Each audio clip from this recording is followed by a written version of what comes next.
Buongiorno a tutti ragazzi, buon martedì. Una lieve scossa di terremoto è stata avvertita, giustamente registrata dall'INGV, con epicentro a 3 km a sud-est di Rocca di Devandro, quindi ragazzi, provincia di Caserta.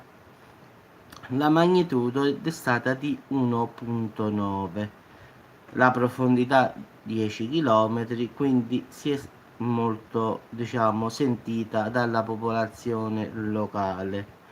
Il sisma è stato registrato ieri alle 13 in punto, quindi a luna giusto giusto. Non si registrano danni a cose o persone, anche perché da ieri, diciamo, si sarebbe saputo qualche notizia, anche perché Caserta è qui vicino, quindi avrei saputo qualche notizia. Questa è la terza scossa che succede a Caserta nell'ultimo mese, diciamo. Anche le prime due erano state localizzate nella stessa parte, cioè a Rocca d'Evandro.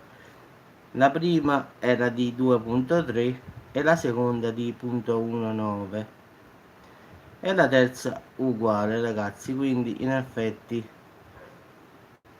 sono scosse più o meno tre scosse, tutte e tre uguali, due uguali e una di 2.9, quindi in effetti di 2.3 voglio dire.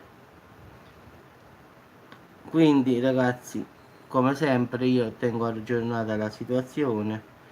Ho fatto il video perché giustamente le persone hanno scritto su Facebook che sta succedendo. Stamattina me ne sono reso conto, sono andato a controllare e ho trovato questa lieve scossa, diciamo, nel Casertano, con epicentro a Rocca d'Evandro.